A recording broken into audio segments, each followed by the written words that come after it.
ನಮಸ್ಕಾರ ಸ್ನೇಹಿತರೆ, ಭಕ್ತಿ ವೈಭವ ಯೂಟ್ಯೂಬ್ ಚಾನಲ್ಗೆ ತಮಗೆಲ್ಲರಿಗೂ ಸುಸ್ವಾಗತ. ಸ್ನೇಹಿತರೆ, ಕಾರ್ತಿಕ ಮಾಸವು ಇನ್ನೇನು ಶುರುವಾಗಿದೆ.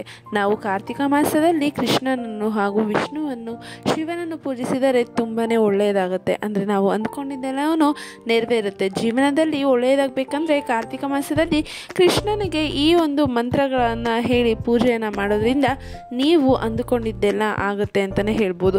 ಹಾಗಿದ್ರೆ ಕಾರ್ತಿಕ ಮಾಸದಲ್ಲಿ ಪಠಿಸಬೇಕಾದ ಮಂತ್ರಗಳು ಯಾವ್ಯಾವುದು ಅನ್ನೋದನ್ನ ವಿಡಿಯೋ ಮೂಲಕ ತಿಳ್ಕೊಳ್ಳೋದಕ್ಕಿಂತ ಮುಂಚೆ ದಯವಿಟ್ಟು ಚಾನಲನ್ನು ಸಬ್ಸ್ಕ್ರೈಬ್ ಮಾಡ್ಕೊಳ್ಳಿ. ಸಬ್ಸ್ಕ್ರೈಬ್ ಮಾಡಿಕೊಂಡ್ರೆ ನಾನು ಹಾಕುವಂತಹ ವಿಡಿಯೋ ಮೊದಲು ನಿಮಗೆ ಬರುತ್ತೆ. ಆಗ ವಿಡಿಯೋನ ಮೊದಲು ನೀವೇ ನೋಡ್ಬೋದು. ಹಾಗೆ ವಿಡಿಯೋ ಇಷ್ಟ ಆಯಿತು ಅಂದರೆ ವಿಡಿಯೋಗೆ ಲೈಕ್ ಮಾಡಿ, ಶೇರ್ ಮಾಡಿ, ಕಮೆಂಟ್ ಮಾಡಿ. ಕಮೆಂಟ್ ಬಾಕ್ಸ್ನಲ್ಲಿ ಕೃಷ್ಣ ಒಂದೇ ಜಗದ್ಗುರು ಎಂದು ಕಮೆಂಟ್ ಮಾಡಿ. ಸ್ನೇಹಿತರೆ, ಹಿಂದೂ ಕ್ಯಾಲೆಂಡರ್ನ 8ನೇ ತಿಂಗಳನ್ನು ಕಾರ್ತಿಕ ಮಾಸವೆಂದು ಹೇಳಲಾಗುತ್ತದೆ.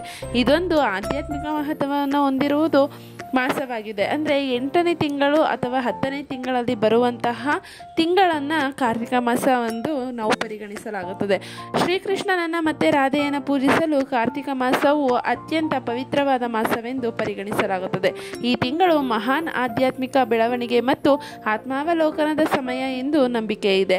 ಕಾರ್ತಿಕ ಮಾಸದಲ್ಲಿ ಶ್ರೀಕೃಷ್ಣನನ್ನು ಪೂಜಿಸುವುದರಿಂದ ಅಪಾರ ಆಶೀರ್ವಾದ, ಸಮೃದ್ಧಿ ಮತ್ತು ಆಧ್ಯಾತ್ಮಿಕ ಜ್ಞಾನೋದಯವಾಗುತ್ತದೆ ಎನ್ನಲಾಗುತ್ತದೆ.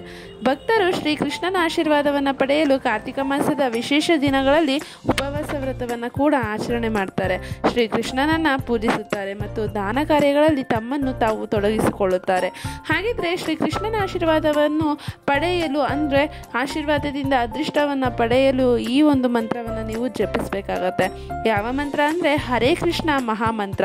ಅಂದರೆ ಹರೇ ಕೃಷ್ಣ ಕೃಷ್ಣ ಕೃಷ್ಣ ಹರೇ ಹರೇ, ಹರೇ ರಾಮ ರಾಮ ರಾಮ ಹರೇ ಹರೇ. ಈ ಒಂದು ಮಂತ್ರವನ್ನು ನೀವು ಜಪಿಸಿ ಕೃಷ್ಣನ ಕೃಪೆಗೆ ಪಾತ್ರರಾಗ್ತೀರಾ ಅಂತಲೇ ಹೇಳ್ಬೋದು. ಇದಾದ ನಂತರ ವಾಸುದೇವ ಮಂತ್ರ. ವಾಸುದೇವ ಮಂತ್ರ ಯಾವುದು ಅಂದರೆ ಓಂ ನಮೋ ಭಗವತೆ ವಾಸುದೇವಾಯ ನಮಃ.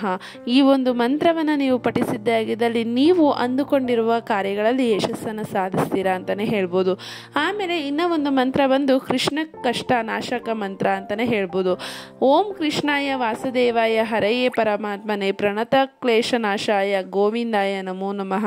ಈ ಒಂದು ಮಂತ್ರವನ್ನು ನೀವು ಪಠಿಸಿದ್ದೇ ಆಗಿದ್ದಲ್ಲಿ ಜೀವನದಲ್ಲಿ ಎಂತಹದ್ದೇ ಕಷ್ಟವನ್ನು ನೀವು ಅನುಭವಿಸ್ತಾ ಇದ್ದರೆ ಆ ಕಷ್ಟ ಎಲ್ಲ ದೂರವಾಗಿ ನಿಮಗೆ ಸುಖ ಶಾಂತಿ ಸಿಗುತ್ತೆ ಅಂತಲೇ ಹೇಳ್ಬೋದು. ಇದಾದ ನಂತರ ಕೃಷ್ಣ ಗಾಯತ್ರಿ ಮಂತ್ರ.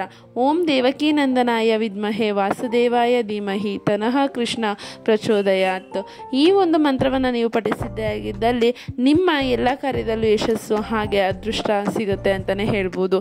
ಇದಾದ ನಂತರ ಕೃಷ್ಣನ ಮೂಲ ಮಂತ್ರ ಯಾವುದಂದರೆ ಕೃಂ ಕೃಷ್ಣಾಯ ನಮಃ. ಈ ಒಂದು ಮಂತ್ರವನ್ನು ನೀವು ಜೀವನದಲ್ಲಿ ಪಠಿಸಿ ಕೃಷ್ಣನ ಕೃಪೆಗೆ ಪಾತ್ರರಾಗ್ತೀರಾ ಅಂತಲೇ ಹೇಳ್ಬೋದು. ಹಾಗೆ ಕಾರ್ತಿಕ ಮಾಸದಲ್ಲಿ ಈ ಕೃಷ್ಣ ಮಂತ್ರಗಳನ್ನು ಪಠಿಸೋದ್ರಿಂದ ಏನು ಪ್ರಯೋಜನ ಆಗುತ್ತೆ ಅನ್ನೋದನ್ನು ನೋಡೋದಾದರೆ ದೈವಿಕ ಶಕ್ತಿಯೊಂದಿಗೆ ಸಂಪರ್ಕ ಸಾಧಿಸಲು ಸಹಕಾರಿಯಾಗುತ್ತೆ. ಅಪಾರ ಆಧ್ಯಾತ್ಮಿಕ ಬೆಳವಣಿಗೆ, ಶಾಂತಿ ಮತ್ತು ಸಮೃದ್ಧಿ ಕೂಡ ದೊರೆಯುತ್ತೆ ಅಂತಲೇ ಹೇಳ್ಬೋದು.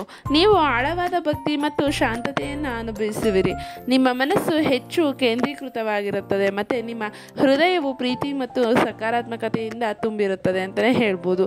ಈ ಮಂತ್ರಗಳ ನಿಯಮಿತ ಜಪವು ಅದೃಷ್ಟ, ಆರೋಗ್ಯ ಮತ್ತು ಯಶಸ್ಸನ್ನು ತರುತ್ತೆ ಅಂತಲೇ ಹೇಳ್ಬೋದು. ನೀವು ನಿಯಮಿತವಾಗಿ ಈ ಮಂತ್ರವನ್ನು ಜಪಿಸಿದ್ದಾಗಿದ್ದಲ್ಲಿ ನಿಮಗೆ ಅದೃಷ್ಟ, ಆರೋಗ್ಯ ಮತ್ತು ಯಶಸ್ಸು ಕೂಡ ಸಿಗುತ್ತೆ ಅಂತಲೇ ಹೇಳ್ಬೋದು. ಶ್ರೀಕೃಷ್ಣನ ದೈವಿಕ ಅನುಗ್ರಹದಿಂದ ಆಶೀರ್ವದಿಸಲ್ಪಡುತ್ತೀರಿ. ಕೃಷ್ಣನ ಈ ಒಂದು ಮಂತ್ರವನ್ನು ನೀವು ಜಪಿಸಿದ್ದಾಗಿದ್ದಲ್ಲಿ ಅವರ ಆಶೀರ್ವಾದ ಕೂಡ ನಿಮಗೆ ಸಿಗುತ್ತೆ ಅಂತಲೇ ಹೇಳ್ಬೋದು. ನಿಮ್ಮ ಜೀವನವು ಸಂತೋಷ, ಪ್ರೀತಿ ಮತ್ತು ಆಧ್ಯಾತ್ಮಿಕ ಜ್ಞಾನೋದಯದಿಂದ ತುಂಬಿರುತ್ತೆ ಅಂತಲೇ ಹೇಳ್ಬೋದು. ಶ್ರೀಕೃಷ್ಣನ ಪ್ರೀತಿಯ ಪರಿವರ್ತಕ ಶಕ್ತಿಯನ್ನು ನೀವು ಅನುಭವಿಸ್ಬೋದು ಅಂತಲೇ ಹೇಳ್ಬೋದು. ಹಾಗೆ ಕಾರ್ತಿಕ ಮಾಸವು ಭಗವಾನ್ ವಿಷ್ಣುವಿಗೆ ಹಾಗೂ ಆತನ ವಿವಿಧ ಅವತಾರಗಳಿಗೆ ಸಮರ್ಪಿತವಾದ ಮಾಸವಾಗಿದೆ. ಈ ಮಾಸದಲ್ಲಿ ಅಂದರೆ ಕಾರ್ತಿಕ ಮಾಸದಲ್ಲಿ ಶ್ರೀಕೃಷ್ಣನ ಮಂತ್ರಗಳನ್ನು ಪಠಿಸೋದ್ರಿಂದ ಅದೃಷ್ಟವಂತರಾಗುತ್ತೀರಿ. ಶ್ರೀಕೃಷ್ಣನ ಆಶೀರ್ವಾದ ಕೂಡ ನಿಮಗೆ ದೊರೆಯುತ್ತೆ ಅಂತಲೇ ಹೇಳ್ಬೋದು. ನೋಡಿದ್ರಲ್ಲ ಸ್ನೇಹಿತರೆ, ಕೃಷ್ಣನ ಕೃಪೆಗೆ ಪಾತ್ರರಾಗಿ ಈ ಒಂದು ಮಂತ್ರಗಳನ್ನು ಜಪಿಸಿ ಯಶಸ್ಸನ್ನು, ಅದೃಷ್ಟವನ್ನು ನೀವು ಜೀವನದಲ್ಲಿ ಪಡ್ಕೊಳ್ಳಿ, ಕೃಷ್ಣನಿಗೆ ಹತ್ತಿರವಾಗಿ ಅಂತ ವಿಡಿಯೋ ಮೂಲಕ ತಿಳಿಸ್ತಾ ಇದ್ದೀನಿ. ಸ್ನೇಹಿತರೆ, ಈ ಒಂದು ಮಾಹಿತಿ ನಿಮಗೆ ಇಷ್ಟ ಆಗಿದೆ ಅಂತ ಅನ್ಕೊತೀನಿ. ಇಷ್ಟ ಆಗಿದ್ರೆ ವಿಡಿಯೋಗೆ ಲೈಕ್ ಮಾಡಿ, ಶೇರ್ ಮಾಡಿ, ಕಮೆಂಟ್ ಮಾಡಿ. ಹಾಗೆ ದಯವಿಟ್ಟು ಚಾನಲ್ನ ಸಬ್ಸ್ಕ್ರೈಬ್ ಮಾಡ್ಕೊಳ್ಳಿ. ವಿಡಿಯೋ ವೀಕ್ಷಿಸಿದ್ದಕ್ಕಾಗಿ ಧನ್ಯವಾದಗಳು.